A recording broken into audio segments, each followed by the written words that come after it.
3:14 de la mañana. La hora bruja en el Emirato de Opar. Esta es una ciudad que generalmente nunca duerme, un patio de recreo construido sobre arena y ambición, donde la élite global viene a ocultar su riqueza y, ocasionalmente, sus secretos. Pero en las afueras de la ciudad, donde las carreteras pavimentadas se convierten en grava y las luces de neón dan paso a la oscuridad de la zona de construcción del proyecto Meridiano, solo hay silencio. Es un silencio que no debería existir. Porque colgando precariamente sobre el borde del pozo de cimentación 4, tambaleándose en un precipicio de grava suelta y arena, hay una máquina diseñada para rugir. Un SUV plateado Vantage Obsidian. Precio minorista, 280,000 pesos. Un vehículo diseñado para la potencia, para el dominio, para hacer una declaración. Esta noche, sin embargo, no emite ningún sonido en absoluto. Ravi Kumar, un contratista de seguridad privada asignado al sitio de construcción paralizado, fue el primero en ver el destello plateado bajo el haz de su linterna. En su declaración posterior dada a la Policía Central de Opar, Ravi describió la escena como congelada. El coche no estaba destrozado. No estaba humeando. El parachoques delantero flotaba exactamente 3 pulgadas sobre una caída de 50 pies hacia la oscuridad.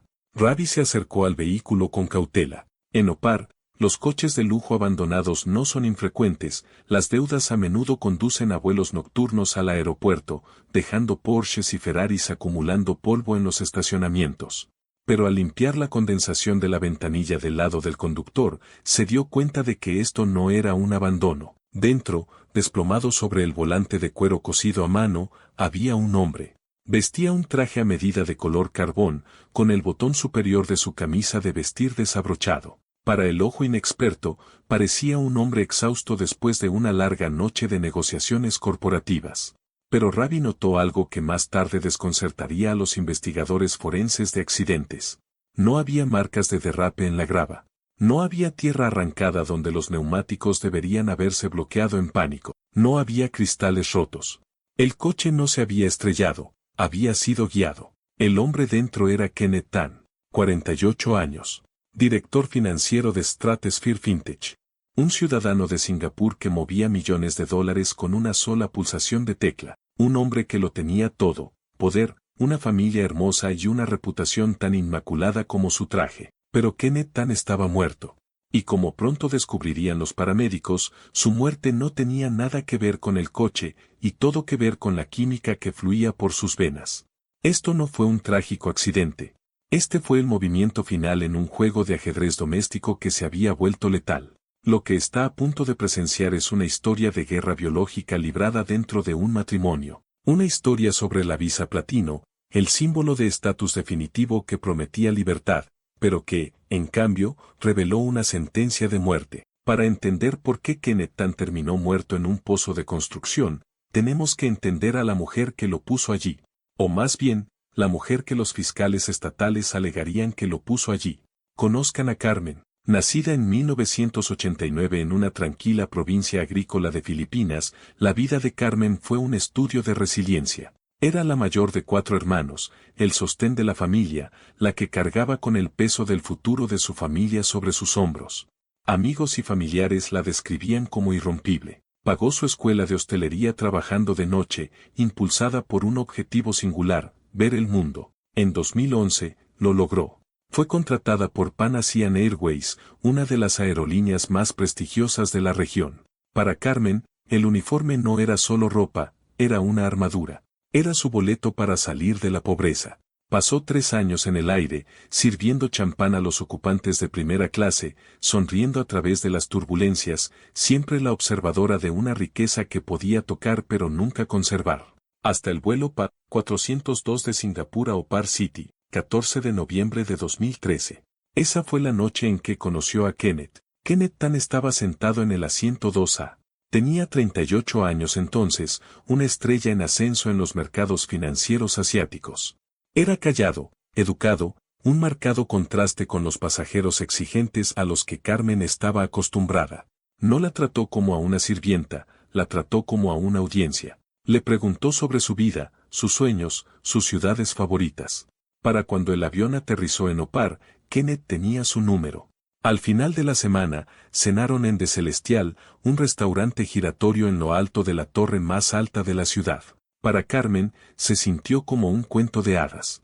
Aquí estaba un hombre que era estable, rico y aparentemente encantado por ella. Él era su estrategia de salida de la agotadora vida de azafata. Le ofreció un tipo de vida diferente, una de ocio, seguridad y estatus. Se casaron 6 meses después en una ceremonia privada en Singapur. Carmen renunció a la aerolínea, cambió su uniforme por seda de diseñador, su apartamento de tripulación abarrotado por una extensa villa en The Palms, la comunidad cerrada más exclusiva de Opar. Para el mundo exterior, su vida era una clase magistral de perfección. La carrera de Kenneth en Stratosphere Fintech se disparó. Se convirtió en el director financiero, el hombre que sabía dónde estaban enterrados todos los cadáveres en el sector financiero. Carmen se convirtió en la esposa expatriada perfecta. Administraba al personal, organizaba cenas para diplomáticos y banqueros, y criaba a sus 2 hijos, Leo y Sofía. Pero la perfección es a menudo una jaula. Detrás de los altos muros de su villa, la dinámica estaba cambiando. Amigos testificarían más tarde que Kenneth era particular. Controlaba las finanzas con mano de hierro. Carmen tenía tarjetas de crédito, sí, pero eran tarjetas suplementarias vinculadas a sus cuentas. Él recibía alertas por cada compra, elegía las escuelas de los niños, elegía sus destinos de vacaciones. Incluso tenía voz y voto en el guardarropa de Carmen. Le gustan las cosas de cierta manera, le diría Carmen a su hermana en Filipinas durante las videollamadas. Simplemente es protector. Protector. Esa fue la palabra que usó. Era la palabra a la que se aferró. Kenneth no la dejaba conducir por las autopistas porque eran demasiado peligrosas. No quería que ella mirara los extractos bancarios porque simplemente la aburriría. Él era el escudo entre ella y las duras realidades del mundo. O eso pensaba ella. Avancemos hasta el año actual. El catalizador de la tragedia no fue una pelea, ni un romance que ella descubrió, ni un colapso financiero. Fue un procedimiento burocrático, la visa de residencia platino. En el Emirato de Opar, la residencia generalmente está ligada al empleo. Si pierdes tu trabajo, tienes 30 días para irte. Es una existencia precaria para los expatriados, por muy ricos que sean. Pero el gobierno había introducido recientemente la visa platino, un permiso de residencia renovable de 10 años otorgado a inversores de alto poder adquisitivo y ejecutivos de nivel C. Era el boleto dorado. Significaba permanencia. Significaba que no importaba lo que sucediera con el trabajo de Kenneth, ellos podrían quedarse. Los niños podrían terminar la escuela. Verdaderamente pertenecerían. Kenneth presentó la solicitud de inmediato. Su salario y activos cumplían fácilmente el umbral. Pero había un último obstáculo, un requisito obligatorio para todos los solicitantes y sus cónyuges, el chequeo médico completo. El centro médico Zenith se parece menos a un hospital y más a un hotel de 5 estrellas. Servicio de aparcacoches, suelos de mármol, un conserje que te ofrece un espresso mientras esperas. Es la principal instalación en Opar Healthcare City. Un martes por la mañana, 2 semanas antes de que el coche fuera encontrado en el pozo, Carmen y Kenneth llegaron a Zenith. Las imágenes de vigilancia del vestíbulo de la clínica muestran a la pareja entrando a las 9 de la mañana. Kenneth está en su teléfono, caminando de un lado a otro, luciendo molesto por el inconveniente. Carmen parece nerviosa. Odia las agujas. Se puede ver a Kenneth tocándole la espalda baja, guiándola. Parece cariñoso, pero sabiendo lo que sabemos ahora, se parece más a que la está dirigiendo. Es solo una formalidad, le había dicho Kenneth esa mañana. Revisan si hay tuberculosis, hepatitis, lo habitual. Estaremos fuera en 1 hora. Fueron separados para el análisis de sangre. Protocolo estándar. Carmen se sentó en una silla de cuero, miró hacia otro lado mientras la enfermera tomaba 3 viales de sangre, y luego se fueron a almorzar. No volvieron a pensar en ello. ¿Por qué lo harían? Estaban sanos. Eran ricos. Eran intocables. 3 días después. Viernes. Carmen estaba en la villa supervisando a los jardineros cuando sonó su teléfono. Era el número privado del centro médico Zenith. ¿S.R.A. Tan? La voz era profesional, cortante. Es la oficina de la doctora Farra. La doctora necesita verla con respecto a los resultados médicos de su visa. ¿Está todo bien? Preguntó Carmen, secándose las manos con una toalla. ¿Kenneth también recibió una llamada? Hubo una pausa en la línea. Una pausa que duró un segundo de más. A la doctora le gustaría hablar con usted personalmente, señora Tan. ¿Puede venir hoy? Sola. Sola. Esa única palabra plantó la primera semilla de terror gélido en el estómago de Carmen. En Opar, la privacidad médica se toma en serio, pero generalmente, las parejas manejaban estas cosas administrativas juntas. Que solicitaran su presencia específicamente, sin su marido, era una anomalía. Carmen llamó a la secretaria de Kenneth. ¿Kenneth está en una reunión? Sí, señora Tan. Está con los auditores. No se le puede molestar. Ella no dejó un mensaje. Agarró su bolso, le dijo a la niñera que regresaría en 2 horas y condujo hasta Healthcare City. La doctora Farra era una mujer de unos 50 años, severa pero amable, especialista en enfermedades infecciosas que había visto el lado oscuro del estilo de vida de los expatriados de Opar durante décadas. Cuando Carmen entró, la doctora Farra no se sentó detrás de su escritorio. Se sentó en la silla junto a Carmen. Sostenía una carpeta de archivos. El logotipo de la Visa Platino estaba estampado en la parte delantera, pero había una pegatina roja en la esquina. Carmen, comenzó la doctora Farra, omitiendo las cortesías. Hemos recibido los resultados de su panel de detección viral. Carmen asintió, su corazón martilleaba. ¿Son mis niveles de hierro? Me he sentido cansada. La doctora Farra negó con la cabeza. Abrió el archivo y colocó una hoja de papel frente a Carmen. Su prueba de VIH-1 ha dado positivo. La habitación se quedó en silencio. El tipo de silencio que resuena. El conducto del aire acondicionado zumbaba, un zumbido bajo que de repente sonó como un motor a reacción. Carmen se quedó mirando el papel. Las palabras estaban allí, impresas en tinta negra cruda, virus de inmunodeficiencia humana, detectado. Eso es un error, dijo Carmen. Su voz era pequeña, distante. Sentía que flotaba sobre su propio cuerpo. Eso es un error. Llevo 10 años casada. Tengo 2 hijos. Yo no hago cosas que podrían. Ni siquiera pudo terminar la frase. El estigma fue tan inmediato, tan aplastante. En su mente, el VIH era algo que le sucedía a otras personas que vivían vidas imprudentes, no a madres que pasaban sus días organizando subastas de caridad y recogiendo a los niños de la escuela. La doctora Farra colocó una mano en el brazo de Carmen. Hicimos la prueba 2 veces, Carmen. Utilizamos el método de confirmación Western Blot. No hay error. Carmen retiró su brazo, poniéndose de pie. La habitación daba vueltas. Entonces es del hospital, tartamudeó, su mente buscando a toda velocidad una explicación lógica. Cuando tuve a Sofía, me hicieron una cesárea, quizás una transfusión. ¿O el dentista? Fui a ese dentista en la ciudad el año pasado. La doctora Farra la observó, su expresión indescifrable. Conocía las estadísticas. Sabía que en el 90% de los casos que involucraban a mujeres casadas en su clínica, el vector no era un dentista y no era una transfusión. Carmen, por favor, siéntese, dijo la doctora Farra suavemente. Necesitamos hablar sobre los próximos pasos. Necesitamos hablar sobre su marido. Kenneth, susurró Carmen. El nombre se sintió pesado en su boca. Oh, Dios mío, Kenneth, tengo que decírselo. Podría tenerlo. Podría habérselo contagiado. La culpa la golpeó como un impacto físico. Inmediatamente asumió la responsabilidad. Asumió que ella era la portadora, la paciente cero de su familia. Pensó en sus hijos.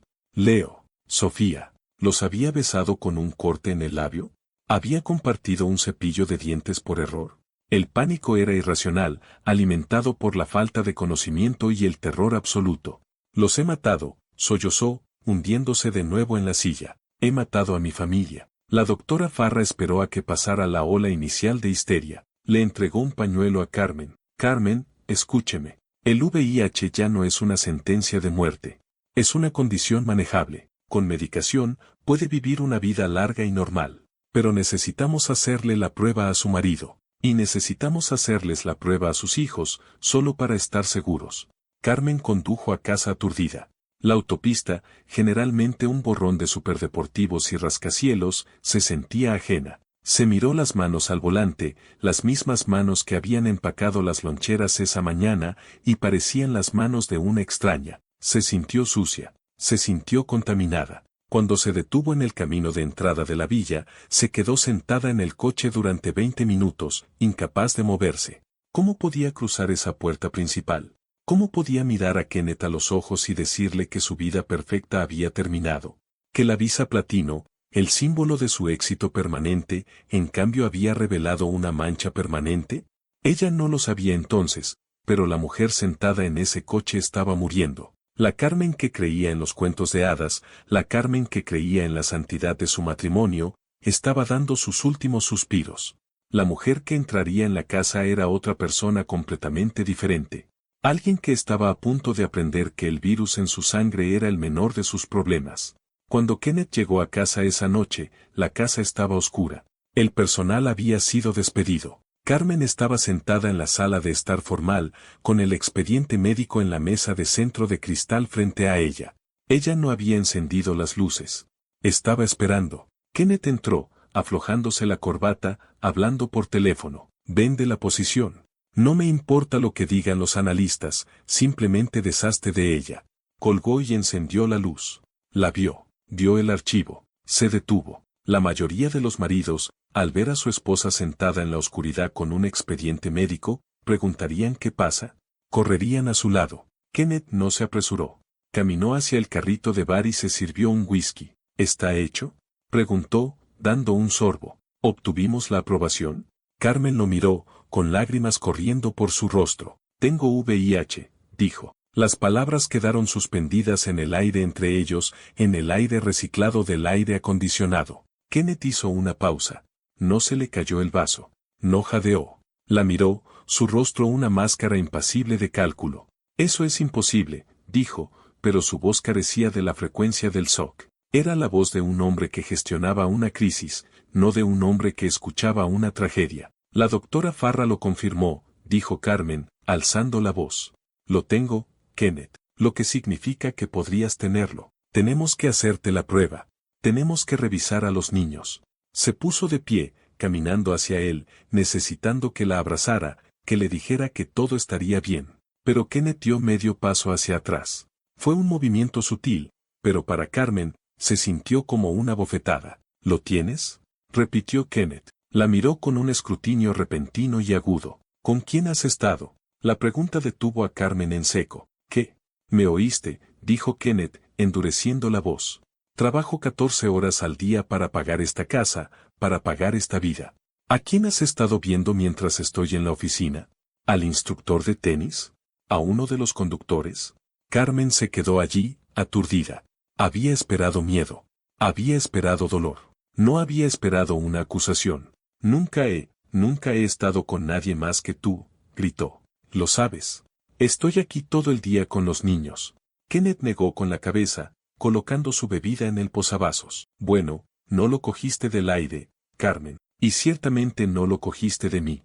Soy un hombre limpio, dono sangre. Me revisan regularmente para el seguro. Estaba mintiendo. Era una mentira suave, practicada, pronunciada con la confianza de un director financiero que presenta libros manipulados a una junta directiva.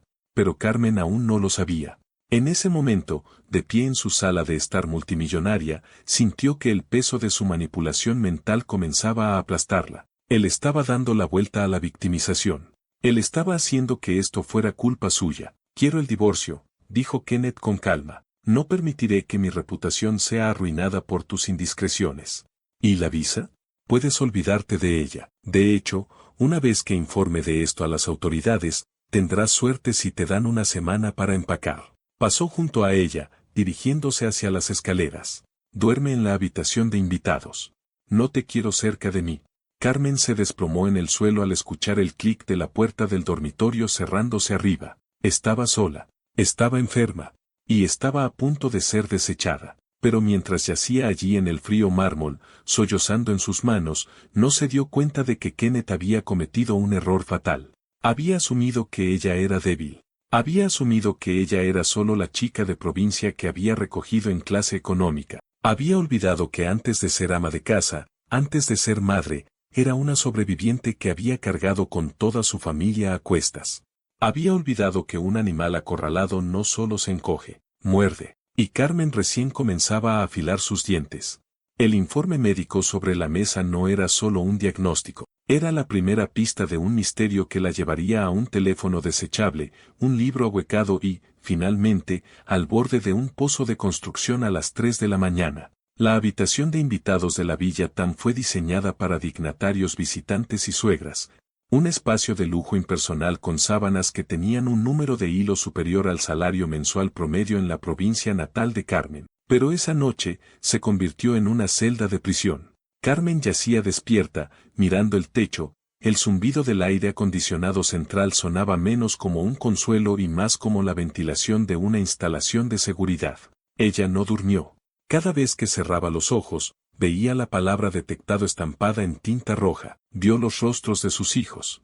Y luego, vio a los oficiales de deportación. En el Emirato de Opar, las leyes que rigen las enfermedades infecciosas son draconianas.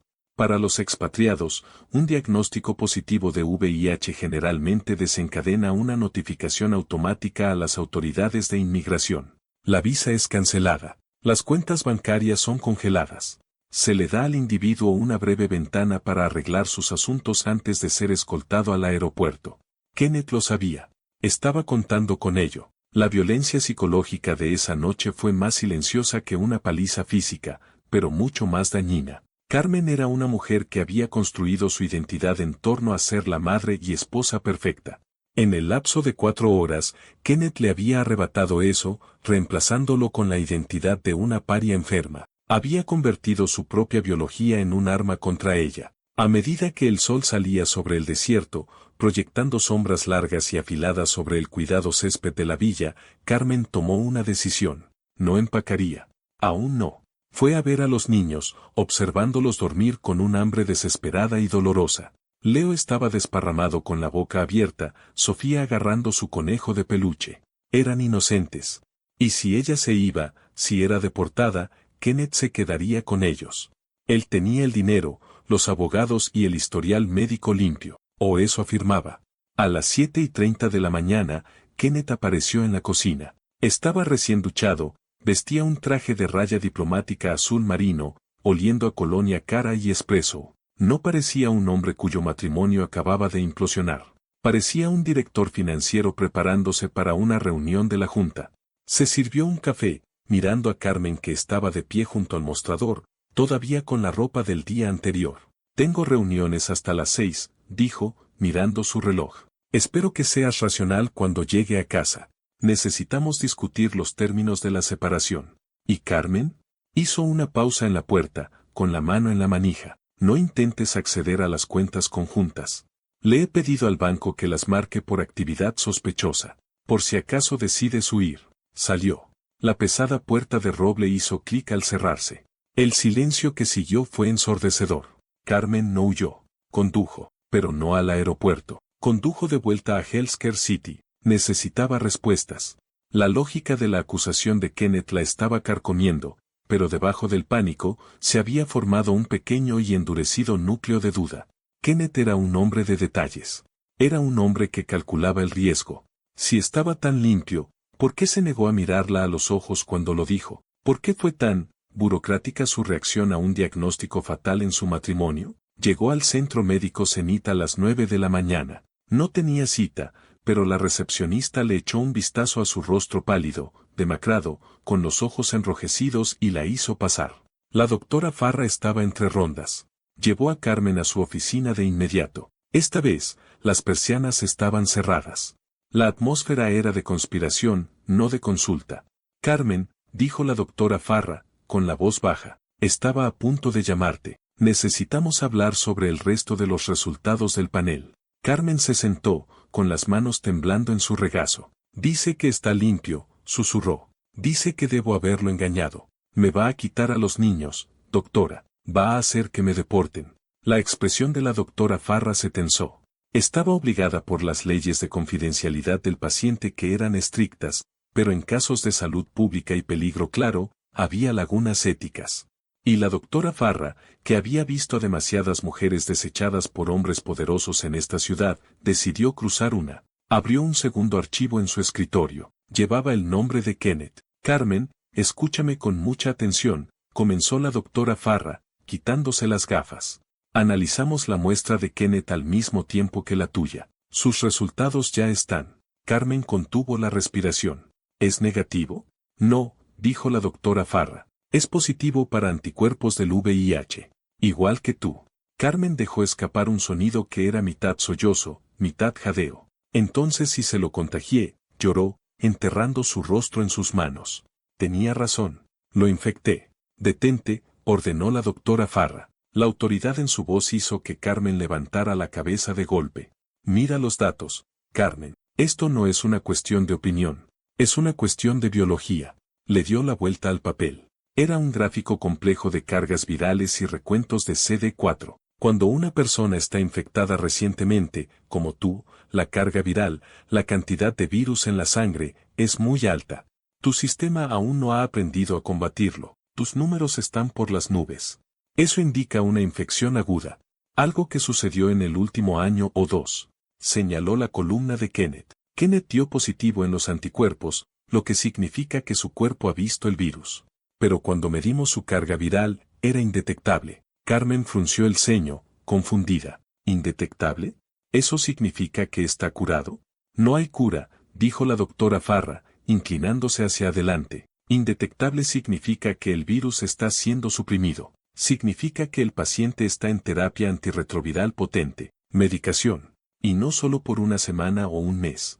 Para lograr una carga viral indetectable, un paciente generalmente tiene que estar tomando la medicación durante al menos 6 meses, a menudo más.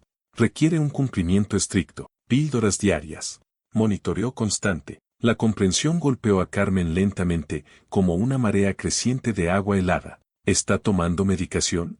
Kenneth no es indetectable porque tenga suerte, Carmen. Es indetectable porque está siendo tratado. Él lo ha sabido. Lo ha sabido durante mucho tiempo. La doctora Farra se recostó, dejando que la gravedad de la declaración se asentara. Desde el punto de vista forense, la dirección de la transmisión es clara. Él no lo cogió de ti recientemente, tú lo cogiste de él. Él ha estado manejando su condición, manteniendo su carga viral baja hasta un punto en el que probablemente pensó que no podía contagiarlo. Pero, indetectable, generalmente significa intransmisible, solo si el cumplimiento es perfecto. Claramente, hubo un desliz. O quizás, en los años anteriores a ser indetectable, el daño ya estaba hecho. Carmen se quedó mirando la pared. Los recuerdos de los últimos años se reprodujeron en su mente con un nuevo contexto nauseabundo. Las vitaminas que Kenneth tomaba cada mañana con disciplina religiosa. La forma en que mantenía su neceser cerrado con llave en su caja fuerte de viaje. El baño separado que insistía en usar porque tenía el sueño ligero. No era pulcritud. Era contención. Él lo sabía. Lo había sabido cuando la besó. Lo había sabido cuando hicieron el amor. Lo había sabido cuando ella dio a luz a sus hijos, arriesgando sus vidas con cada gota de sangre. Él lo sabía, susurró Carmen. El dolor en su pecho se evaporó, reemplazado por una rabia fría y aguda. Él lo sabía, y me dejó creer que estaba loca. Iba a permitir que me deportaran por una enfermedad que él me dio. La doctora Farra cerró el archivo. No puedo entregarle sus registros médicos oficialmente, pero puedo decirle que la cepa del virus encontrada en su sangre es genéticamente compatible con la suya. Es indiscutible. Usted es la víctima aquí, Carmen, pero en OPAR, ser víctima no siempre significa que ganes.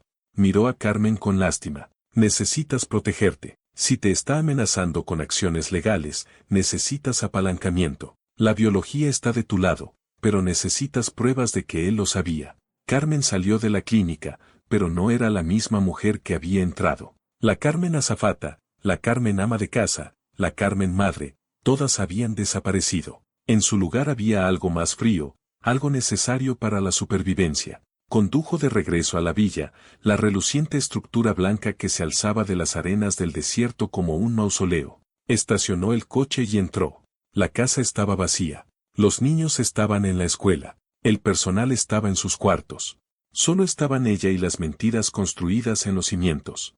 Fue directamente al dormitorio principal. El santuario de Kenneth. Era un hombre cuidadoso. Un director financiero de tecnología financiera no dejaba rastros en papel. No dejaba cabos sueltos.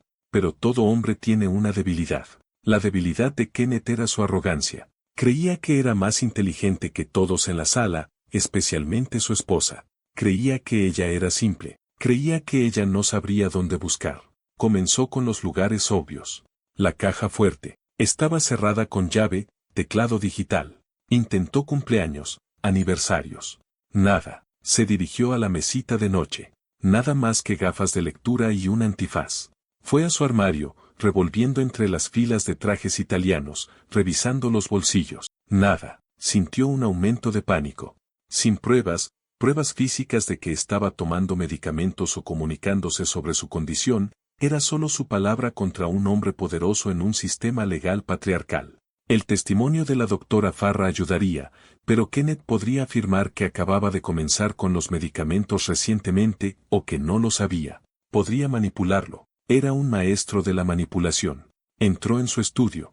Este era su dominio. Estanterías del suelo al techo llenas de biografías de grandes hombres, conquistadores, titanes de la industria. Un enorme escritorio de caoba que costó más que la casa de su padre. Se sentó en su silla. Trató de pensar como él. Si estaba ocultando una doble vida, ¿dónde la pondría? No en su portátil de trabajo, Stratosphere Fintech monitoreaba todo. No en su teléfono personal, Carmen tenía el código de acceso, aunque rara vez la dejaba usarlo. Sus ojos escanearon las estanterías. Kenneth no era un lector. Compraba libros por la estética. Le gustaba el aspecto de las encuadernaciones de cuero. Pero había una sección que realmente tocaba. La sección de estrategia. Sun Tzu, Maquiavelo, von Clausewitz. Se puso de pie y caminó hacia el estante. Sacó una copia de El arte de la guerra. Se sentía ligero. Demasiado ligero. Lo abrió. Las páginas estaban intactas. Lo volvió a poner. Sacó El príncipe. Normal. Sacó una copia antigua, encuadernada en cuero de La riqueza de las naciones. Era pesado, pero cuando lo sacudió, algo traqueteó. Carmen abrió el libro. El centro de las páginas había sido ahuecado con precisión quirúrgica, creando una cavidad rectangular. Dentro descansaba un elegante smartphone negro, un teléfono desechable, y al lado, 2 blísteres de pastillas.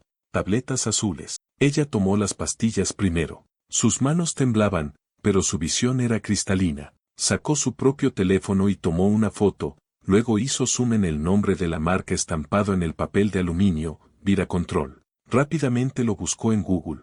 Medicamento antirretroviral para la supresión del VIH-1. No solo estaba tomando vitaminas. Estaba tomando esto. Y lo estaba escondiendo en un libro sobre economía. Ella tomó el teléfono desechable. Estaba bloqueado. PIN de 4 dígitos. Probó 0000. Incorrecto. Probó 1234. Incorrecto. Cerró los ojos, pensando, ¿qué le importaba a Kenneth? No su cumpleaños, no el de los niños. ¿Cuál fue el día en que se convirtió en un dios a sus propios ojos? El día que Stratosphere Fintech salió a bolsa. 15 de junio. 0615. El teléfono se desbloqueó. El aliento de Carmen se quedó atrapado en su garganta. La interfaz era escasa. Sin redes sociales. Sin juegos. Solo una aplicación de mensajería. Signal. Encriptada. Segura. Ella la abrió. Había 3 hilos activos. Uno estaba etiquetado como farmacia directa. Los mensajes eran puramente transaccionales. Pedido almohadilla 4022 confirmado. Entrega a PO Box 89, TIFC. Así era como obtenía los medicamentos sin alertar a la compañía de seguros o a Carmen. Los otros 2 hilos estaban etiquetados como Chloe y Sara. Carmen sintió una ola de náuseas. Hizo clic en Chloe. Los mensajes se remontaban a 2 años. Eran gráficos. Eran íntimos. Nos vemos en el Hotel Meridian. Habitación 404. Te echo de menos. ¿Cuándo la vas a dejar? Pero luego, el tono cambió. Hace 6 meses. Chloe, eres un bastardo. Di positivo. Tú me diste esto. Kenneth, baja la voz. Podemos manejar esto. Chloe, voy a ir a recursos humanos. Voy a ir a la policía. Kenneth, no harás tal cosa. A menos que quieras que tu familia en Londres sepa exactamente lo que has estado haciendo para conseguir ese ascenso. Te arruinaré, Chloe. Chloe, tengo miedo, Ken. ¿Qué hago? Kenneth, revisa tu cuenta. Envié 50,000 pesos. Es para asistencia médica. Y para un acuerdo de confidencialidad. Lo firmas, obtienes apoyo mensual. Hablas, no obtienes nada y te demando por extorsión. Carmen se desplazó hacia abajo. Una captura de pantalla de un recibo de transferencia bancaria. 50,000 pesos. Enviados desde una cuenta fantasma. Retrocedió y abrió Sara. Cronología similar. Seducción similar. Analista junior. 24 años. Infectada. Pagada para callar. Kenneth no era solo un infiel. Era un depredador. Estaba infectando sistemáticamente a mujeres jóvenes en su oficina, mujeres que dependían de él para sus carreras, y luego usando su riqueza y poder para silenciarlas. Estaba llevando una epidemia personal desde la suite ejecutiva de Stratosphere Vintage. ¿Y Carmen?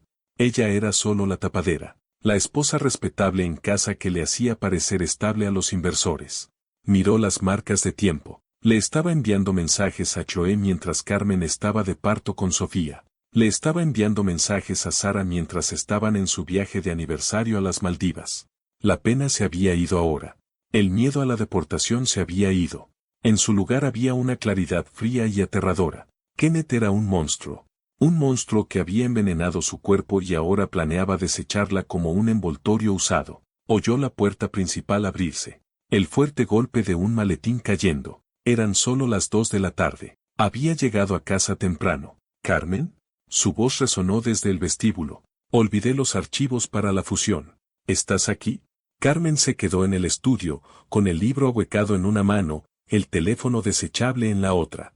Tenía la evidencia, tenía la verdad, pero también sabía dónde estaba. En Opar, una esposa que hackeaba el teléfono privado de su marido era un crimen. Una esposa espiando a su marido era un crimen. Si salía y agitaba este teléfono en su cara, él no se derrumbaría y confesaría. Llamaría a la policía y la arrestaría por violación de la privacidad antes de que ella pudiera siquiera decir VIH. Él la enterraría. Necesitaba un plan diferente. Necesitaba devolver el teléfono a su lugar. Necesitaba fingir que no sabía nada hasta que pudiera sacar la evidencia del dispositivo y ponerla en un lugar seguro. ¿Carmen? Pasos en el mármol. Acercándose. Metió el teléfono y las pastillas de nuevo en el libro ahuecado. Lo cerró de golpe y lo empujó hacia el estante justo cuando el pomo de la puerta del estudio giraba.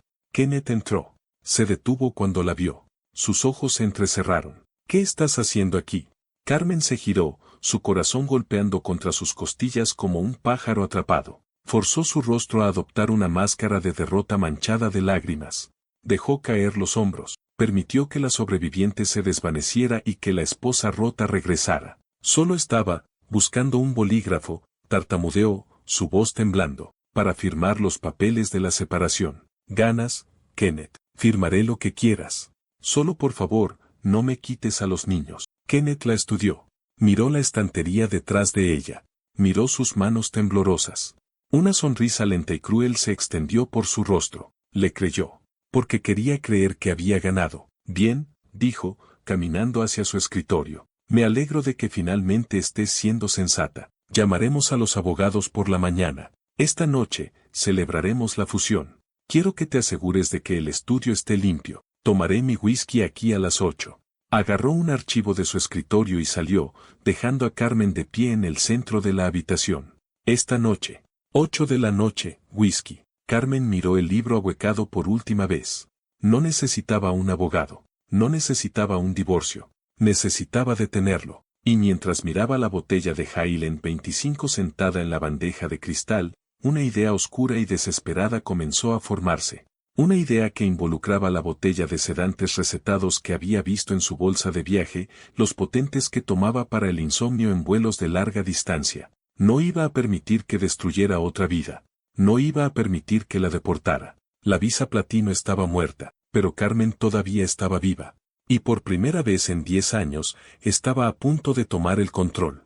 El sol se pone rápidamente en el desierto. En un momento el cielo es un púrpura amoratado, al siguiente es un vacío negro tinta. A las 6 de la tarde, la villa tan estaba envuelta en esta oscuridad, la iluminación del paisaje proyectando sombras largas y esqueléticas contra las paredes blancas. Dentro, la temperatura estaba controlada a unos precisos 21 grados Celsius, pero Carmen estaba sudando. Estaba de pie en el baño de invitados, con la puerta cerrada, abriendo el grifo para enmascarar el sonido de sus preparativos. En el tocador de mármol estaba la botella de Somnara. Para entender el arma que eligió Carmen, hay que entender la farmacología de Somnara. Es una marca ficticia de un potente sedante hipnótico, un derivado de benzodiazepina de alta resistencia a menudo recetado a ejecutivos que cruzan 5 zonas horarias a la semana. Una sola tableta de 10 miligramos es suficiente para dejar inconsciente a un hombre adulto durante 8 horas. La dosis letal 50, la cantidad requerida para matar al 50% de la población, es de aproximadamente 2.000 miligramos. Pero combinado con alcohol, la sinergia es catastrófica. El alcohol actúa como un potenciador, multiplicando los efectos depresores sobre el sistema nervioso central. Impide que el cerebro le diga a los pulmones que respiren. Carmen no conocía la toxicología exacta. No era química, era una madre desesperada que operaba por instinto y adrenalina. Vació la botella, 30 píldoras, 300 miligramos. Las colocó en un mortero y maja que había tomado de la cocina, una pesada herramienta de granito que se usaba habitualmente para moler especias para el curry. Comenzó a triturarlas. El sonido era un crujido arenoso y rítmico que parecía ensordecedor en la pequeña habitación alicatada. Las molió hasta que fueron un polvo fino y azul pálido. Sabía que las píldoras a menudo contienen agentes aglutinantes que no se disuelven bien en líquido frío, por lo que tomó un pequeño vaso de agua tibia del grifo y revolvió el polvo en él, creando una mezcla turbia y amarga. Se dirigió al estudio. La escena del crimen ya estaba lista. La licorera de cristal de Highland 25 Single Malt estaba en la bandeja de plata.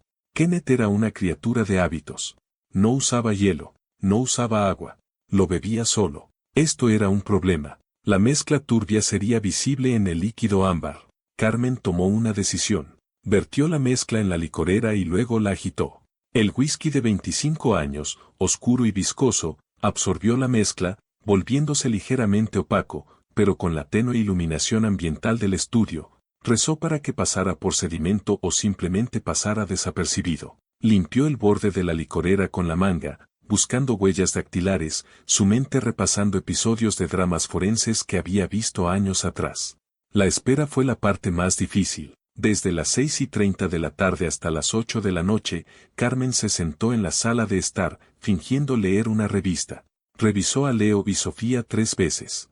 Estaban dormidos, ajenos al hecho de que su madre estaba sentada abajo esperando para envenenar a su padre. Cada crujido de la casa asentándose sonaba como sirenas de policía. Cada faro de coche que pasaba barriendo la ventana parecía un reflector. Estaba aterrorizada, pero debajo del terror había una determinación que se estaba calcificando en algo tan duro como el diamante. Esto no era asesinato en su mente, era un desalojo. Estaba desalojando el virus de su vida. A las 8:15 de la noche, se abrió la puerta principal. Kenneth entró. Todavía estaba en su teléfono, riéndose de una laguna en un contrato.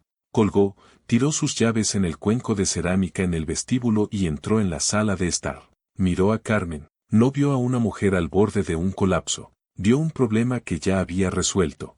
«Todavía estás despierta», dijo, aflojándose la corbata.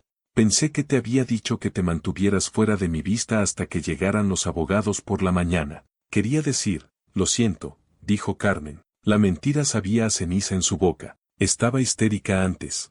«Sé que estás haciendo lo mejor para la familia». Kenneth se detuvo. La miró, escaneando su rostro en busca de sarcasmo. Al no encontrarlo, su ego se relajó. «Bueno», dijo, una sonrisa engreída tocando sus labios. «Me alegro de que finalmente hayas entrado en razón.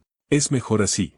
Tú vuelves a casa, empiezas de nuevo. Los niños se quedan aquí donde tienen un futuro. Es lógico». Pasó junto a ella y entró en el estudio. Carmen la siguió, de pie en el umbral, observándolo como un halcón observa a un ratón de campo. Kenneth cogió la licorera. Sirvió una medida generosa en su pesado vaso de cristal. Lo sostuvo a la luz. Carmen dejó de respirar.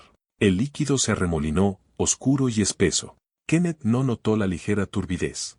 Estaba demasiado ocupado admirando su propio reflejo en el vaso. Por la fusión, brindó a la habitación vacía. Dio un sorbo. Luego un trago grande. Hizo una ligera mueca. «El corcho podría estar fallando», murmuró, mirando la botella. «Sabe un poco a tiza». «Es la humedad», dijo Carmen rápidamente. El aire acondicionado estaba apagado allí antes. Kenneth se encogió de hombros y terminó el vaso. Sirvió otro. Se sentó en su silla de cuero, abriendo su portátil. Carmen esperó. 10 minutos. 20 minutos. La droga actúa rápido, pero con el estómago lleno, la absorción se retrasa. Kenneth escribió algunos correos electrónicos, luego se frotó los ojos. Bostezó, un estiramiento que le crujió la mandíbula. Dios, estoy cansado, murmuró, sus palabras comenzando a arrastrarse solo una fracción. Día largo. Deberías descansar, dijo Carmen suavemente. Sí. La cabeza de Kenneth se inclinó. La enderezó bruscamente.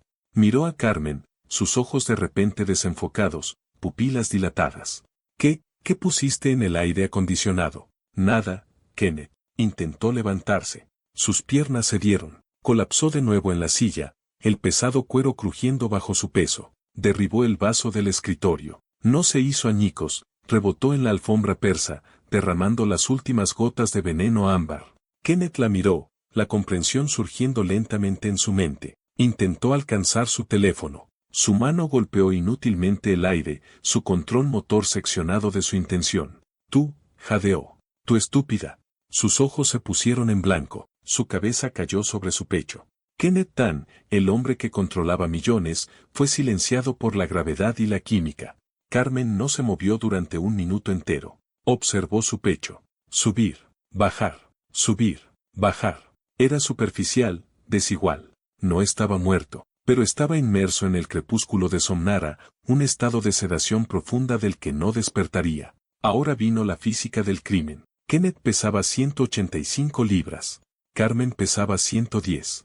El peso muerto es más pesado que el peso vivo, carece de los sutiles cambios de equilibrio que te ayudan a cargarlo. Carmen fue al garaje y recuperó una lona de plástico resistente que se usaba para cubrir los muebles del patio durante las tormentas de arena. La llevó al estudio.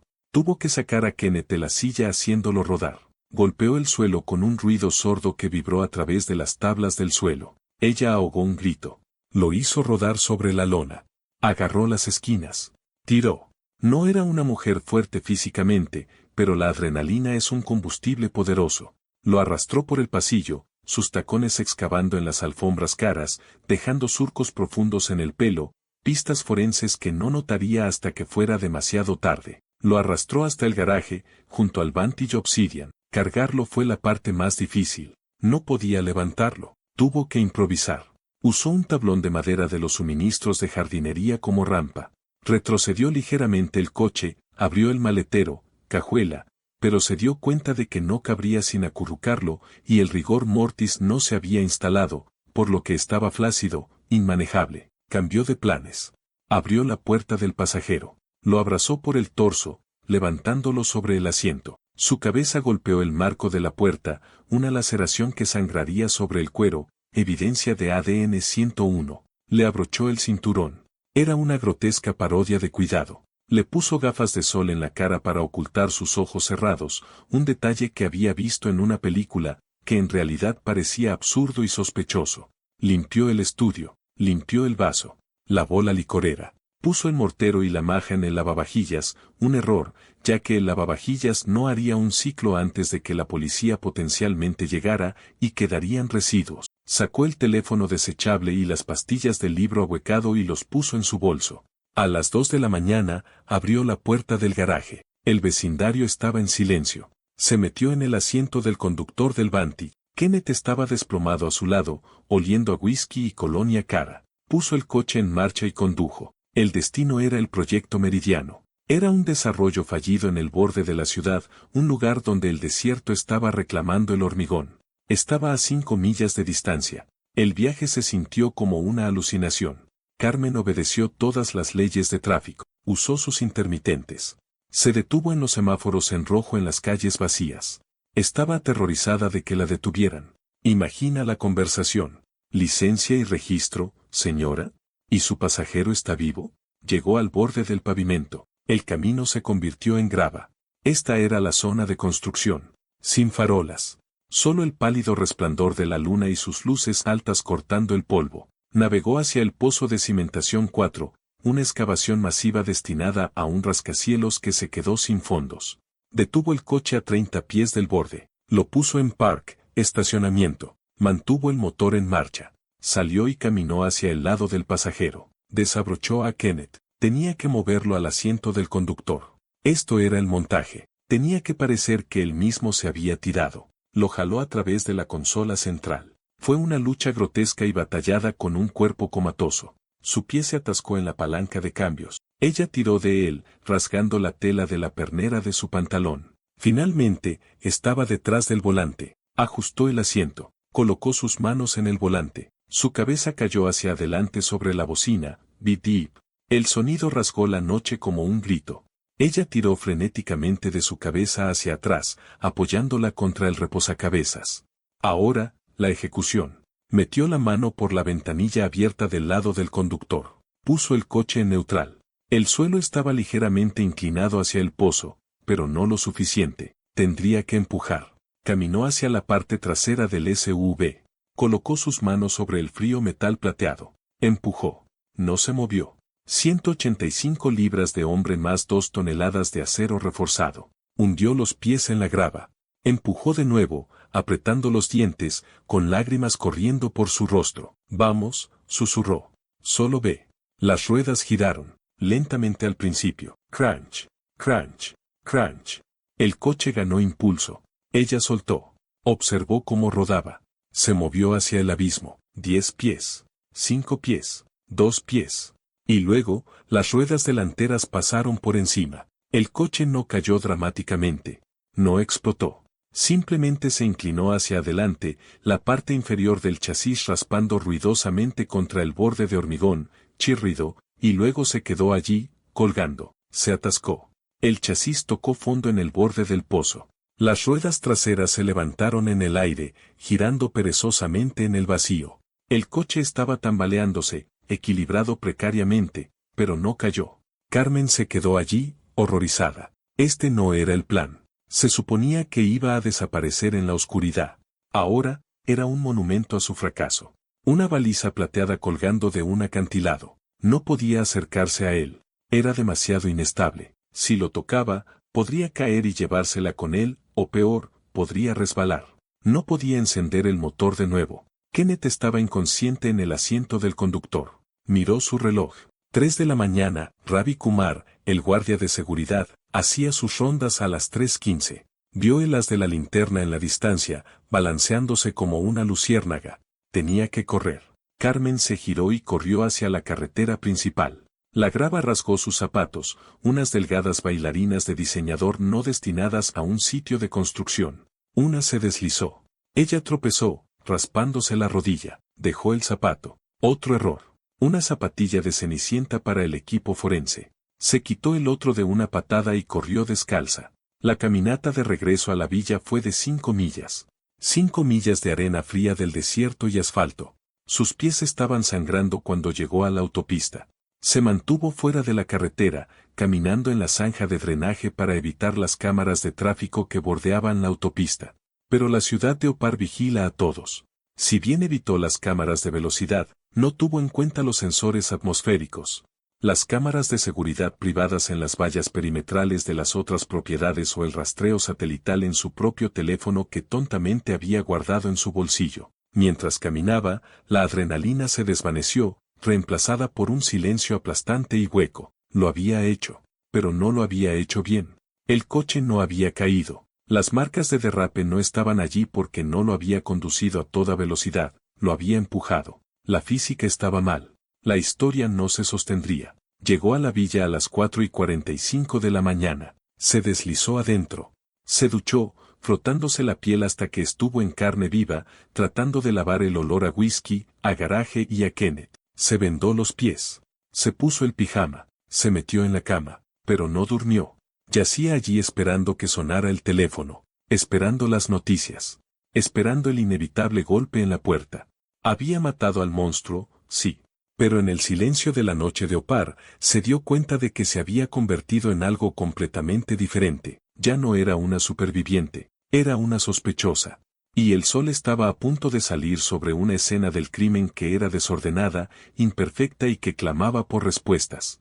El amanecer en el Emirato de Opar no es un despertar gradual, es una exposición. El sol blanquea el color del desierto, revelando los bordes afilados del paisaje que la noche intenta suavizar. A las 5:43 de la mañana, los primeros rayos de luz golpearon el parachoques cromado del Vantage Obsidian plateado, todavía colgando precariamente sobre el borde del pozo de cimentación 4. Parecía una escultura surrealista, un monumento a la gravedad que desafía las expectativas. pero el equipo de primeros auxilios que se reunía en el borde de la excavación no estaba allí por arte, estaban allí para la recuperación. El detective Terry Ahmed llegó a la escena a las 6:15 de la mañana. Ahmed era un veterano de 20 años de la Policía Central de Opar, un hombre que había pasado su carrera limpiando los desastres de la élite de la ciudad. Caminaba con un ligero cojeo, un recuerdo de una redada que salió mal en el barrio antiguo, y bebía su café solo, generalmente mientras miraba cadáveres. Se paró junto a la cinta perimetral, observando cómo la grúa de carga pesada maniobraba en posición. El viento estaba levantando remolinos de polvo alrededor del coche colgante, y el silencio de la noche había sido reemplazado por el gemido mecánico de la hidráulica. ¿Estado?, preguntó Ahmed, sin mirar al oficial uniformado a su lado. Víctima masculina dentro, señor. No responde. Los paramédicos confirmaron 0 signos vitales a través de escaneo térmico. No podemos llegar a la puerta hasta que lo jalemos de nuevo a tierra firme. Es demasiado inestable. Ahmed asintió. Caminó hacia el borde, sus ojos escaneando el suelo. No estaba mirando el coche, estaba mirando la aproximación. En las investigaciones de tráfico, la carretera cuenta la historia antes que el coche.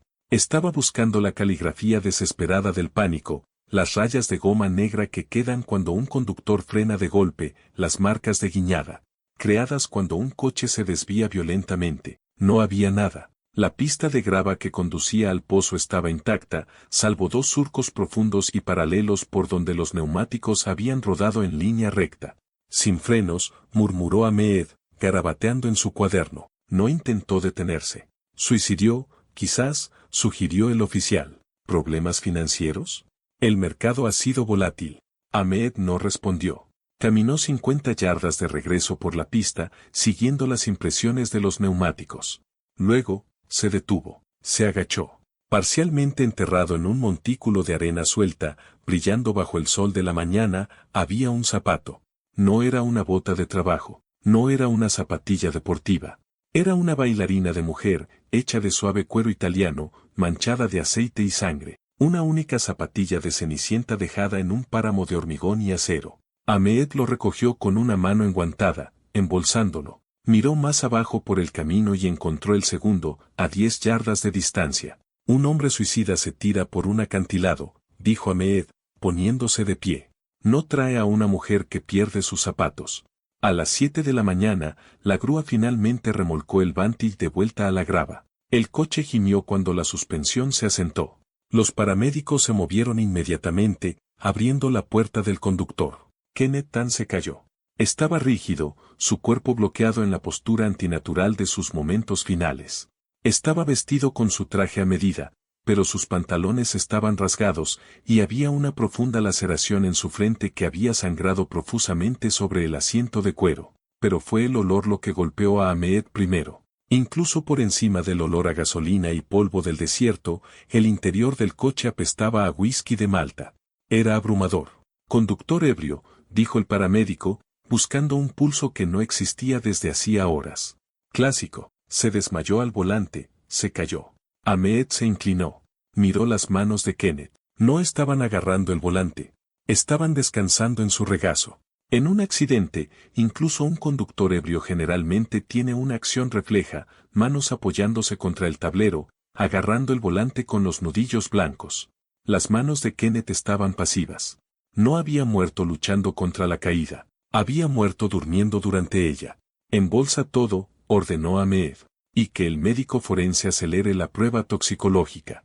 Quiero saber exactamente qué hay en su sangre, hasta la molécula. Mientras a Kenneth le subían la cremallera a una bolsa para cadáveres, a 5 millas de distancia en el distrito Palms, Carmen estaba sentada en su isla de cocina. Estaba vestida con una bata blanca impecable, su cabello recogido en un moño severo. Estaba bebiendo té de hierbas.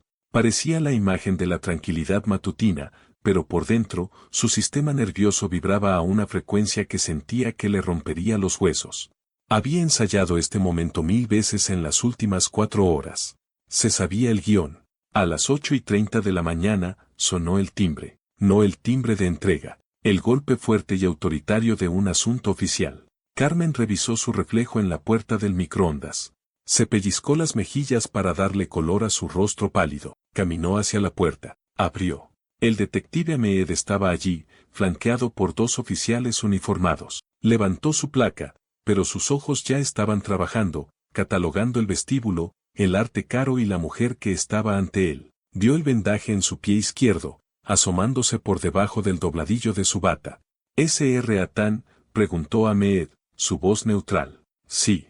La voz de Carmen era firme, pero su mano se agarró al marco de la puerta. ¿Pasa algo? ¿Es Kenneth? No volvió a casa anoche. ¿Podemos pasar, señora?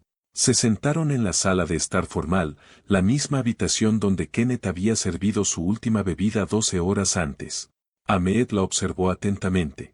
Le dio la noticia con desapego profesional. Encontramos el vehículo de su marido esta mañana en el sitio del Proyecto Meridiano. Me temo que ha fallecido. Carmen no tuvo que actuar. El alivio de que realmente estuviera muerto, de que no se hubiera despertado en el hospital para nombrarla, se estrelló contra el horror de lo que había hecho. Dejó escapar un gemido que era crudo y animalístico. Se desplomó hacia adelante, enterrando su rostro en sus manos. Fue una actuación enraizada en un trauma genuino. No, gritó. No, él solo estaba en la oficina. Estaba estresado, pero no nos dejaría. Ahmed la dejó llorar. Esperó. Observó. Notó que mientras lloraba, no preguntó cómo murió. No preguntó si sufrió. Inmediatamente lo enmarcó como que él la dejó, implicando suicidio o accidente. Señora Tan, dijo Ahmed suavemente cuando su sollozo disminuyó. Necesitamos hacerle algunas preguntas. ¿Cuándo fue la última vez que lo vio?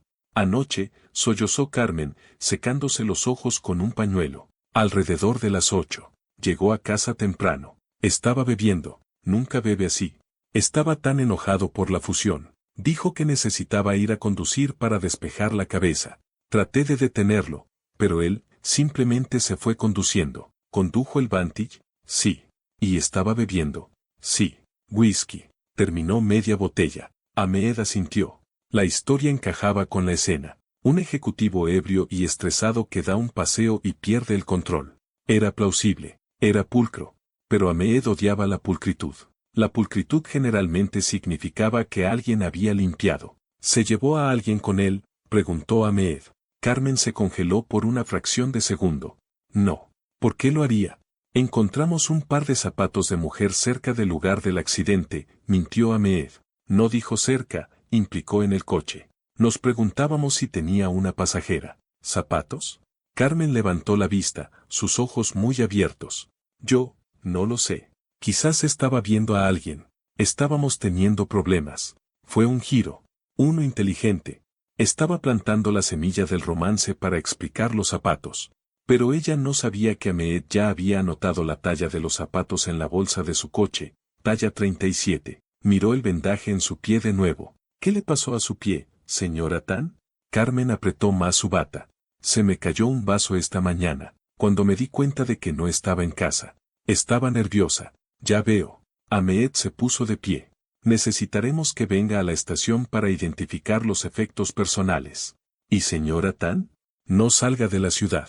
Mientras Ahmed caminaba de regreso a su coche patrulla, llamó a la oficina del forense. Doctor Aris, dígame que tiene algo. Tengo muchas cosas, Terik, respondió el doctor Aris, su voz metálica por el altavoz. El nivel de alcohol era de 0.18. Alto, pero para un bebedor como él, no niveles de inconsciencia. Pero aquí está lo más importante. Encontré una concentración masiva de un derivado de benzodiazepina, Somnara. Es un sedante. ¿Cuánto? Suficiente para matar un caballo. O al menos, suficiente para poner a un hombre en coma en 20 minutos. Terik, no hay forma de que este hombre condujera hasta ese sitio de construcción. Con la cantidad de sedante en su sangre, no habría podido encontrar las llaves de su coche, y mucho menos navegar por un viaje de 5 millas. Era carga muerta, dijo Ahmed, mirando la Villa Blanca en su espejo retrovisor. Exacto. Y hay algo más. Tiene una laceración en la frente y moretones en el torso que son consistentes con manejo post-mortem o cerca del momento de la muerte. Marcas de arrastre, Terik. Alguien lo metió en ese coche. Ahmed colgó. Las piezas del rompecabezas encajaron con el peso satisfactorio del cierre de una puerta de celda de prisión. La falta de marcas de derrape, los zapatos, la historia de conducir ebrio, el pie vendado. No estaba lidiando con una viuda en duelo. Estaba lidiando con una limpiadora. De vuelta en la estación, Carmen se sentó en la sala de interrogatorios B. Era un marcado contraste con el lujo de su vida. Paredes de hormigón, una mesa de metal atornillada al suelo, un espejo de doble sentido que sabía que estaba escondiendo ojos. Había estado esperando durante 2 horas. Esto era una táctica. Dejarlos a fuego lento, dejar que el silencio amplificara la culpa. Intentó mantener la compostura. Se dijo a sí misma que estaba haciendo esto por Leo y Sofía. Se dijo a sí misma que Kenneth era un monstruo que lo merecía. Pero a medida que pasaban los minutos, la imagen del coche colgando sobre el borde se reproducía en bucle en su mente, la física de su fracaso. La puerta se abrió. Ahmed entró, llevando una bolsa de pruebas de plástico transparente. La colocó sobre la mesa. Dentro estaban las bailarinas ensangrentadas y manchadas de aceite que había dejado en la grava. Talla 37, dijo Ahmed, sentándose. Cuero italiano. Edición limitada. Revisamos el número de serie con la boutique en el centro comercial. Kenneth Tan compró estos para su esposa hace 3 meses. Carmen se quedó mirando los zapatos. Parecían pequeños y patéticos en la bolsa. Quiero contarte una historia, Carmen, dijo Ahmed, su voz baja.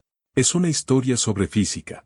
Verás, cuando un conductor ebrio se tira por un acantilado, generalmente frena en el último segundo. Es instinto. Incluso un hombre suicida duda. Pero Kenneth no frenó.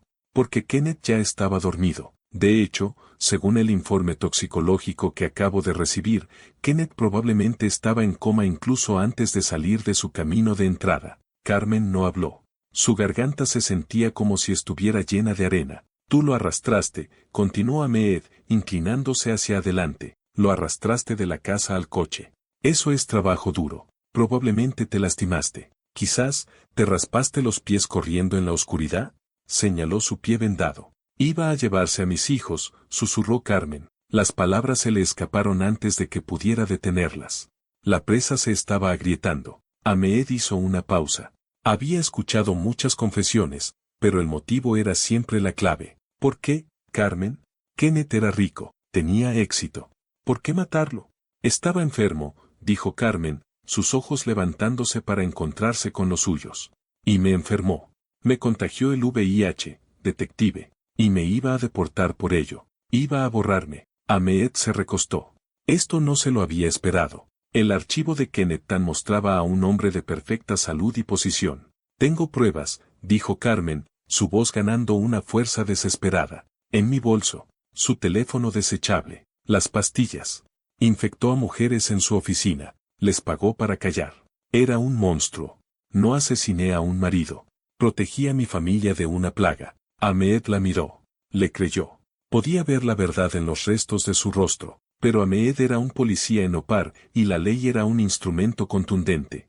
La justificación no borraba el crimen, solo cambiaba la sentencia. Carmen, dijo suavemente, necesitas un abogado. Ahora. La investigación que siguió fue rápida y brutal. El equipo forense barrió la villa. Encontraron las marcas de arrastre en las alfombras persas, fibras microscópicas que coincidían con el traje de Kenneth. Encontraron el residuo de somnara en el filtro de lavavajillas, donde el mortero y la maja habían sido limpiados a toda prisa. Encontraron el teléfono desechable en el bolso de Carmen, con su catálogo condenatorio de infidelidad e infección. Los medios lo llamaron el asesinato platino. El público estaba dividido. La mitad de Opar vio a una asesina a sangre fría que orquestó un accidente para quedarse con su fortuna. La otra mitad, una vez que se filtraron los detalles del secreto indetectable de Kenneth, vio a una mujer empujada al límite absoluto de la cordura. Pero el punto de inflexión del acto 4 no fue la confesión. Fue el momento en que Carmen se dio cuenta de que salvar a sus hijos de Kenneth significaba perderlos a manos del sistema. Mientras la esposaban y la sacaban de la sala de interrogatorios, le hizo una pregunta a Ahmed. ¿Les harán la prueba? ¿A quiénes? A mis hijos. Kenneth, podría haber. Ahmed asintió solemnemente. Nos aseguraremos de que les hagan la prueba, Carmen. Carmen cerró los ojos mientras la pesada puerta de metal se cerraba detrás de ella. Estaba bajo custodia. La visa platino había desaparecido. La villa era una escena del crimen. Pero en algún lugar, en una clínica estéril, sus hijos finalmente obtendrían la verdad que su padre les había ocultado. Y en la lógica retorcida de su mundo roto, Eso se sintió como una victoria. El juicio de Carmen Tan no fue meramente un procedimiento legal, fue una autopsia pública del sueño de los expatriados. En el Emirato de Opar, donde la privacidad es una moneda más valiosa que el oro, el asesinato platino destrozó la regla no escrita de que lo que sucede detrás de los altos muros de las villas se queda allí. Durante 3 meses, los titulares estuvieron dominados por la imagen de la viuda negra de los Pams, una narrativa que la fiscalía cultivó con una eficiencia despiadada. Pero dentro del Tribunal Superior, una fortaleza de vidrio y piedra caliza en el distrito legal de la ciudad, se estaba armando una historia diferente. Una historia no de codicia, sino de supervivencia biológica. El proceso comenzó un martes abrasador de julio. La sala del tribunal estaba abarrotada. Periodistas de Singapur, Londres y Nueva York se peleaban por el espacio con la prensa local. Carmen se sentó en el banquillo de los acusados detrás de un panel de vidrio a prueba de balas. Vestía un modesto uniforme gris de prisión, su cabello suelto, su rostro desprovisto de maquillaje. Parecía más pequeña que la mujer de las páginas sociales, despojada de la armadura de la riqueza.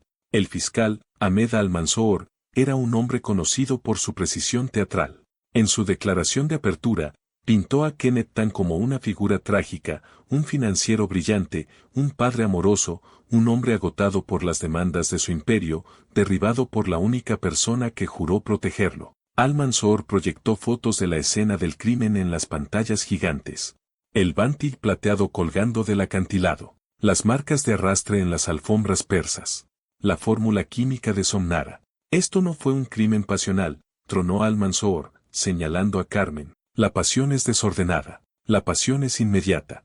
Esto fue un crimen de química y física. La acusada trituró 30 pastillas. Las mezcló. Esperó. Arrastró a un hombre en coma a través de su propia casa, lo cargó como si fuera mercancía y escenificó un suicidio. Esto requiere tiempo. Esto requiere cálculo. Esta es la definición de asesinato premeditado. La evidencia era condenatoria. La fiscalía guió a los jueces a través de la cronología. 6 de la tarde, preparación del veneno. 8:15 de la noche, administración. 2 de la mañana, transporte. 3 de la mañana, escenificación. Reprodujeron las imágenes de la cámara de tráfico de Carmen caminando descalza por la autopista, una figura fantasmal huyendo de la escena de su fracaso. Presentaron el informe toxicológico, destacando la concentración letal de sedantes. Para el observador casual, el caso estaba cerrado. Carmen era una asesina a sangre fría. Pero la abogada defensora de Carmen, una especialista en expatriados llamada Sarah Jenkins, tenía una narrativa diferente. Jenkins no intentó refutar el acto, no argumentó que Carmen no lo había drogado. Argumentó por qué. La fiscalía llama a esto asesinato, dijo Jenkins, su voz tranquila, cortando la humedad de la sala. Nosotros lo llamamos defensa propia contra un arma biológica.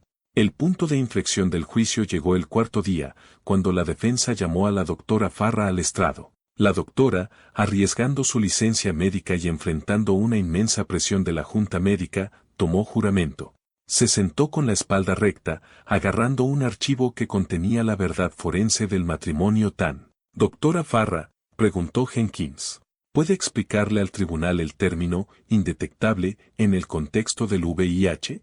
Se refiere a una carga viral tan baja que las pruebas estándar no pueden medirla, explicó la doctora Farra. Se logra a través de la adherencia estricta a la terapia antirretroviral durante un largo periodo. ¿Y cuál fue la carga viral de Kenneth Tan en el momento de su muerte? Indetectable. ¿Y la de su esposa? Extremadamente alta. Consistente con una infección aguda y reciente. Un murmullo recorrió la galería. Jenkins dejó que se asentara antes de dar el golpe. Entonces, médicamente hablando, ¿es posible que Kenneth Tan no supiera que era VIH positivo? Es altamente improbable, declaró la doctora Farra. Para lograr un estado indetectable, uno debe tomar la medicación durante meses, a menudo años. Uno debe tomar las pastillas diariamente. Uno debe ser monitoreado. Jenkins caminó hacia la mesa de pruebas y recogió una bolsa de evidencia que contenía los blísteres encontrados en el libro ahuecado. Exhibición de encontrada en el estudio privado de la víctima. Viracontrol. Doctora Farra, ¿es esto una vitamina? No. Es un inhibidor de la proteasa utilizado para tratar el VIH. Entonces la víctima estaba tomando medicamentos para tratar un virus que supuestamente no sabía que tenía, mientras simultáneamente infectaba a su esposa que no tenía idea de que estaba en riesgo. Ese parece ser el caso. La narrativa en la sala cambió. La etiqueta de viuda negra comenzó a desprenderse, revelando a una mujer que había estado viviendo en una casa de horrores invisibles.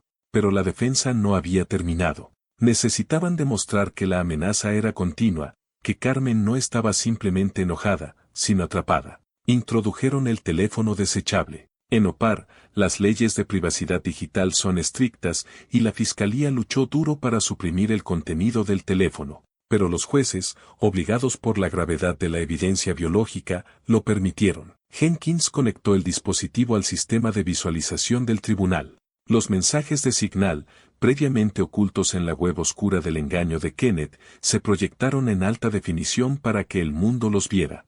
La sala del tribunal se quedó en silencio mientras los mensajes a Chloe y Sarah se desplazaban. Las transacciones. Las fechas. La negociación insensible de silencio por dinero. Chloe, tengo miedo, Ken. ¿Y si me enfermo? Kenneth, tú tomas el dinero. Tú tomas las pastillas. Te callas. O lo pierdes todo. Luego, Jenkins reprodujo una declaración en video. Era Chloe, la analista junior. Estaba pixelada para proteger su identidad, su voz distorsionada, pero su testimonio fue devastador. Me dijo que era seguro, se quebró la voz digital. Me dijo que estaba limpio. Cuando me enfermé, se rió. Dijo que tuve suerte de que fuera lo suficientemente generoso como para pagar mis medicamentos. Dijo que si se lo decía a alguien, se aseguraría de que nunca volviera a trabajar en finanzas. Dijo que me poseía. Jenkins pausó el video. Se giró hacia los jueces. Kenneth Tan no era solo un marido, era un depredador. Infectó sistemáticamente a mujeres, usó su riqueza para silenciarlas, y cuando su esposa descubrió la verdad, amenazó con usar las propias leyes del Estado para destruirla. Amenazó con deportarla, separarla de sus hijos y dejarla morir sin tratamiento. Carmen Tan no mató por dinero, no mató por celos, mató para detener una plaga. La fiscalía intentó contrarrestar. Argumentaron que la justicia vigilante no es justicia. Argumentaron que Carmen tenía otras opciones, la policía, la embajada, abogados.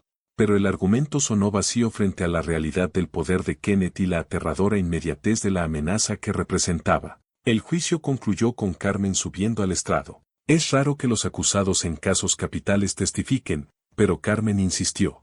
Ella no lloró. Ella no rogó. Habló con la claridad plana e inquietante de una sobreviviente. Miré a mis hijos, dijo Carmen al tribunal, con las manos juntas en la barandilla, y supe que si me deportaban, Kenneth los criaría. Le enseñaría a mi hijo a ser como él. Le enseñaría a mi hija que era una mercancía. Y supe que, eventualmente, sus secretos también los destruirían a ellos. Eliminé la amenaza. Acepto el castigo, pero no me arrepiento de haber salvado a mis hijos. El veredicto fue entregado 3 semanas después. En Opar, no hay sistema de jurado, un panel de 3 jueces decide el destino del acusado. El juez principal leyó la decisión en una sala de tribunal tan silenciosa que se podía escuchar el zumbido del aire acondicionado. Encontramos a la acusada, Carmen Tan, no culpable de asesinato en primer grado. Un jadeo de la galería. Sin embargo, continuó el juez, encontramos a la acusada culpable de homicidio involuntario. Si bien el tribunal reconoce la extrema coacción emocional y la naturaleza provocadora de las acciones de la víctima, la ley no puede condonar el acto de quitar una vida como remedio para una queja doméstica. La naturaleza premeditada de la disposición del cuerpo es un factor agravante. Carmen cerró los ojos. Ella sabía lo que venía. Carmen Tan es sentenciada a 15 años en la prisión central de mujeres. Será elegible para libertad condicional en 10. Fue una sentencia dura, pero no fue la pena de muerte, y no fue cadena perpetua. Era un número. Era una fecha de finalización. Las consecuencias del juicio fueron rápidas. Los medios pasaron al siguiente escándalo. Stratosphere Fintech cambió discretamente su marca, tratando de distanciarse de su tóxico director financiero. La villa en Los Palms fue vendida, las ganancias colocadas en un fideicomiso para Leo y Sofía. Pero el verdadero final del acto ocurrió lejos de las cámaras, en una habitación estéril en el ala pediátrica del Centro Médico Zenit. El detective Ahmed, fiel a su palabra, había organizado la prueba para los niños. Estaba en el pasillo mientras la doctora Farra salía de la sala de examen. La hermana de Carmen, que había volado desde Filipinas para tomar la custodia de los niños, estaba nerviosa junto a la puerta. ¿Y bien?, preguntó Ahmed. La doctora Farra sonrió, la primera sonrisa genuina que Ahmed había visto en su rostro en meses. Negativo, dijo. Ambos. Las pruebas de PCR y anticuerpos son claras. Están a salvo. Ahmed asintió. Caminó hacia la ventana y miró el horizonte de Opar City, las torres de cristal brillando bajo el calor. Era una ciudad de ilusiones, donde las visas de oro prometían el paraíso y los coches plateados colgaban de los acantilados. Pero allí abajo, en el caos, 2 niños habían sido sacados de los escombros. Sacó su cuaderno y pasó a la página etiquetada como caso 402, Tan. Destapó su bolígrafo y escribió una sola palabra en la parte inferior de la página, cerrado. Pero para Carmen, sentada en su celda de detención esperando el traslado a la prisión central, la historia no estaba cerrada. Estaba apenas comenzando. Se sentó en el colchón delgado, sosteniendo un pequeño vaso de plástico. Dentro había una sola pastilla azul, su antirretroviral, su salvavidas. Se la tragó en seco. Miró el pequeño parche de cielo azul visible a través de la ventana alta y con barrotes. Se imaginó a Leo y Sofía subiendo a un avión a Manila, lejos de las jaulas doradas de Opar. Se los imaginó caminando por una playa, de la mano de su hermana, a salvo, sanos y libres. Carmen tan sonrió. Era la sonrisa de alguien que lo había perdido todo, pero que había ganado lo único que importaba. Había cambiado su libertad por su futuro. Y cuando la pesada puerta de acero se cerró de golpe, encerrándola durante los próximos 15 años, decidió que era un intercambio justo. Han pasado 5 años desde que cayó el mazo en el Tribunal Superior de Opar. La ciudad ha continuado su implacable expansión hacia el desierto, nuevas torres se han levantado, nuevas fortunas se han hecho, y el programa de la visa platino ha sido rebautizado, sus protocolos de examen médico discretamente endurecidos. Pero en la prisión central de mujeres, ubicada a 50 millas del brillante horizonte, el tiempo se mueve de manera diferente. Se mide no en ganancias trimestrales o fases de construcción, sino en la dispensación diaria de medicamentos. Carmen Tan es ahora la prisionera 8940. Para los guardias, es una reclusa modelo. Trabaja en la biblioteca de la prisión, organizando libros con el mismo cuidado meticuloso que una vez usó para organizar galas de caridad. Para las otras mujeres en el ala, muchas de las cuales también son expatriadas que se enfrentaron a las deudas draconianas o las leyes domésticas, es una matriarca tranquila. Pero Carmen no solo está cumpliendo una condena, está cumpliendo una sentencia biológica. Todas las mañanas a las 6 de la mañana, se pone en fila en la ventanilla de la enfermería para recibir su terapia antirretroviral. La pastilla azul, la que Kenneth escondió en un libro ahuecado. Es lo único que le queda de él, un recordatorio químico diario del matrimonio que salvó su vida al destruirla. El detective Terry Cameet se retiró 2 años después del caso Tan. Ahora pasa sus días pescando frente a la costa del Océano Índico, lejos del lujo estéril de Opar. En una entrevista reciente concedida para este documental, Ahmed reflexionó sobre la anomalía del caso. En 30 años de policía, nunca vi una asesina como ella, dijo Ahmed, mirando el agua. Por lo general, el asesinato se trata de tomar algo. Tomar dinero, tomar venganza, tomar poder. Carmen no quería tomar nada. Quería devolver algo. Quería darles a sus hijos un futuro que no incluyera la sombra de su padre. Cuando la visito, y la visito una vez al año, nunca pregunta por el mundo exterior. Solo pregunta por los niños. ¿Y qué hay de Leo y Sofía? Ya no son los niños aterrorizados acurrucados en una villa mientras sus padres libraban una guerra biológica. Viven en un pueblo de provincia en Filipinas, criados por la hermana de Carmen. El fondo fiduciario de la venta de la villa asegura que asistan a buenas escuelas, pero su vida es sencilla. Caminan a la escuela por caminos de tierra, lejos de los viajes en coche con chofer con aire acondicionado de su pasado. Según los informes de la familia, saben que su padre murió en un accidente automovilístico. Saben que su madre está trabajando en el extranjero para mantenerlos, una historia lo suficientemente común en su comunidad como para que no plantee preguntas. No saben sobre el virus. No saben sobre el Somnara. No saben que su madre se sienta en una celda para que ellos puedan caminar por una playa. Pero lo más importante, siguen siendo negativos. El virus murió con Kenneth. La línea de infección terminó en el pozo de construcción. El legado del asesinato platino en el propio Opar es complicado. A raíz del juicio, un pánico silencioso se extendió por la comunidad de expatriados. Las clínicas privadas informaron un aumento del 300% en las solicitudes de paneles completos de ITS por parte de parejas casadas. Los abogados vieron un aumento en los acuerdos postnupciales que incluían cláusulas de divulgación biológica. Kenneth Tan, el hombre que pensaba que era intocable, se convirtió en una historia de advertencia susurrada en los clubes de campo, un recordatorio de que en un mundo de fachadas perfectas, las amenazas más peligrosas son las que no puedes ver. Stratosphere Fintech, el antiguo imperio de Kenneth, lo ha borrado. Su nombre fue eliminado del historial de la empresa. Su oficina fue desmantelada y convertida en una sala de conferencias. En el mundo de alto riesgo de las finanzas, el fracaso se tolera, pero el escándalo es terminal. Kenneth Tan murió 2 veces, una en el coche y una segunda vez cuando la ciudad que adoraba decidió que era malo para los negocios. En cuanto a Carmen, su fecha de liberación está fijada para 2033. Tendrá 44 años. Será deportada inmediatamente después de su liberación, puesta en un avión de regreso a la vida de la que intentó escapar hace 20 años. Pero no teme ese regreso.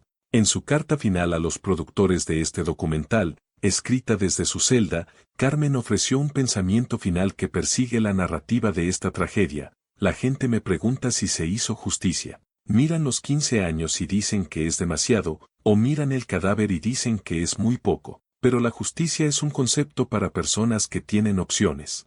Yo no tenía opciones. Tenía un diagnóstico. Kenneth pensó que estaba jugando una partida de ajedrez. Pensó que podía sacrificar peones para salvar al rey. Olvidó que la reina es la pieza más poderosa del tablero. No soy una asesina en mi corazón. Soy una madre. Y si tuviera que conducir ese coche por el acantilado 1000 veces para mantener el virus lejos de mis hijos, lo haría 1000 veces. El desierto puede quedarse con mi libertad. Puede quedarse con mi juventud. Pero no puede quedarse con mis hijos. La historia de los asesinatos de la Visa Platino sirve como una sombría autopsia del sueño de los expatriados modernos. Expone la fragilidad de una vida construida sobre el estatus, el terror de la traición biológica y los límites primarios y aterradores a los que llegará un padre cuando está acorralado. Kenneth Tan construyó una fortaleza de secretos, pensando que estaba a salvo detrás de los muros de la riqueza. No se dio cuenta de que se había encerrado con la única persona que sabía dónde estaban escondidas las llaves.